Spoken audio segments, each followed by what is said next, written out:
WBA vs WBC champion in a head-to-head clash. Both men are the pride of Mexico, the Omega Ricardo Martinez and the King of Kings Jose Mendoza. Let's just begin. Ricardo Martinez is recognized as the strongest boxer in Hajime no Ippo by a comfortable mile. Yes, I do glaze Takamura, but in the lower weight classes, his reputation precedes him. He is the epitome of excellence and elegance, the undefeated world champion so revered that no one will fight him. We are talking about a man who is so strong he's suppressed. Oh, I know that video. Ricardo is the perfect boxer in the context that he has no flaws. His endurance is insane, he can take punches, seen in the latest chapters against Sendo, but that's the thing, Ricardo is the master of the basics, probably the best at the fundamentals in Hajime no Ippo, with an instant perfect jab and a right that will decapitate you. I mean, this right pierced the air. Not to mention his punching power is astronomical, capable of breaking bones in the most violent of fashions. He can knock the toughest boxers down with a clean one. Unironically speaking, the only flaw you can say is in the earlier rounds he tends to scope around his opponent, but then that's not a criticism because he's using that to understand everything. Ashita No Joes has Kim, nicknamed the human computer because of his analysis. Ricardo has the robotic intelligence of Kim, while having the punching speed of Carlos, the destructive power of a thermonuclear bomb, otherwise known as Toru Rikishi, and the ability to take punches like he's Joe. Back to intelligence, his best trait is his intelligence. Once again, power scaling is dumb, but the combat IQ of Ricardo Martinez is insane. You cannot perceive him because he has everything on his mind at once. Literally every possible outcome goes through his mind. Ricardo doesn't have a gimmick. He literally is a boxer. If we look at Ricardo's catalogue of opponents, his ability speaks for himself. He beat Gonzalez twice, Date twice, he beat Wally, and more importantly, he destroyed Billy McCallum, another world champion who dropped his belt just to fight him. And it was not even a fight, it was a massacre. The Philly Shell is a guard which is known to be extremely strong in boxing. With a few jabs, that prime defense system was a limp dick. When you combine all those natural abilities, the master of the basics, and arguably a better catalogue of opponents, it shows that Ricardo has a very good chance against his fellow Mexican. Jose is more interesting, not because he's a better character, but because a lot of people don't know about him. The King of Kings is once again the undefeated WBC champion, known for his brutal KOs, but more importantly that signature punch, the corkscrew. A punch described as drilling into your literal bones, a punch that can fracture a human skull. This punch is his best offensive weapon, and it's his trademark, capable of destroying his opponents. Best seen in the anime fight against Harold Gomez, who was the WBA champion, where he was not only completely outclassed by absorbing his punches, but he only landed like 3 punches and had Gomez looking like this, whereas he looked like this, brutally knocking him out, which actually killed Gomez. So his punches, like Ricardo's, are legally classed as murder weapons of some kind. Furthermore, these punches were able to decimate a lightweight in a sparring match without breaking a sweat, so he has a lot of power. Could they knock Martinez down? I don't know, but I do know they will do significant damage no matter what. Not to mention, Jose has this little trick where he dodges in the last possible second of a punch. This sort of dodging was able to deal with Ashita No Joes' main character, Joe Yabuki, in the earlier rounds, as he couldn't even land, being a complete fool out of him until Joe eventually locked in and beat the cock out of him.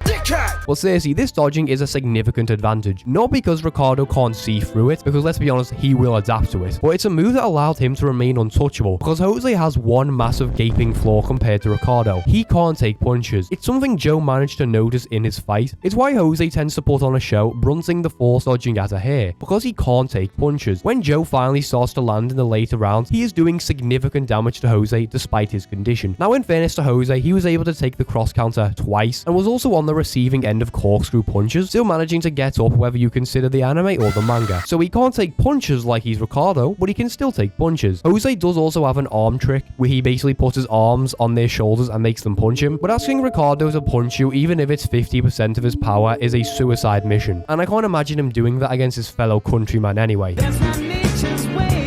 Obviously, weight classes are important. You know the rules from last time. It's catch weight. Let's make it simpler. If it's featherweight bantamweight, Ricardo murders him. If Ricardo has to drop weight, he gets murdered. Deal? Deal. Well, that's what they said yesterday. And when you think about it, this is the biggest fight in Mexico history. So for the sake of the entertainment, this is a unification bout. So no boxer has the home crowd advantage too. These men take their training very seriously. After all, Jose has a literal personal physician at all times. Jose's Mendoza's biggest struggle, before I give you the obvious answer you know is coming, is that once Ricardo realizes that Jose is on the same peak, when he realizes that the King of Kings is not just a bum, there's nothing left to do but pray. Ricardo will let loose, and it will be fireworks. As Ricardo's analysis, as I mentioned, is insane. All the thoughts running through his mind, every single outcome and decision. The only reason he struggled against Wally was because that style was illogical. Jose Mendoza doesn't fight like that. He fights very cleanly, and it shouldn't come as a surprise when I say Ricardo could time those punches to land at Jose's jaw during his dodges, probably minimum after the first round. After all, the first round is Ricardo's testing phase. I'm undecided who has more power. Ricardo's jab is way better than Jose's, but those corkscrew punches have knocked down people above him. I'm going to say something bold, and I do think Ricardo could go down in this fight. He has to get used to those dodges and the corkscrews, which are highly damaging punches. I do think Ricardo only hits the mat once though. After that, he's locked in. And the final thing before our verdict is the height advantage. Jose Mendoza's height is hard to determine, especially because Ashita No Joe's height is never stated. Joe could be 5'11", but he could also be any of these heights. Jose is taller than Joe though, so let's give him a plus minus from 5'8" to 6 foot. Comparing against Ricardo, who is actually only 5'6", much to my surprise. So even with the differences, Jose will have a reach and height advantage. But that doesn't mean much to a guy like Ricardo, and the verdict is ready. And come on man, you know who wins. It's a KO. I cannot think of any situation where Jose managed to win. He is outmatched, he's outskilled in every single outcome, but I will explain why it's not a debate. Jose Mendoza, as mentioned, cannot take punches significantly well. He's fighting Ricardo. Ricardo does everything better than him. Better boxing, better jaw ability, better hairline.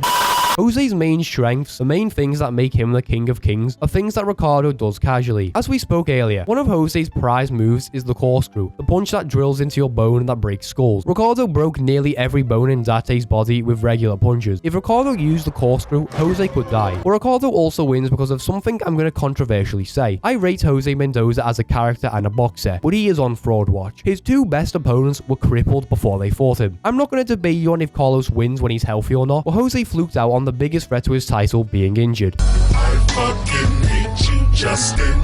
I want you what? And then Joe's punch trunk was able to assist him in landing, but near the end it didn't matter much. Jose is fighting a fully healthy, untouchable world champion. He cannot win. It's the main issue in general. This is Ricardo. After what was his toughest fight so far, Jose's toughest fight was against a man who is legally classed as disabled, and Jose's opponents were never at their peak. As stated, whether you think Jose beats Carlos when he's healthy, that's beside the point. The fact is, the man who was the most dangerous boxer to his reign didn't fight him at full power, and he was moving in slow motion. Jose Mendoza is on fraud watch.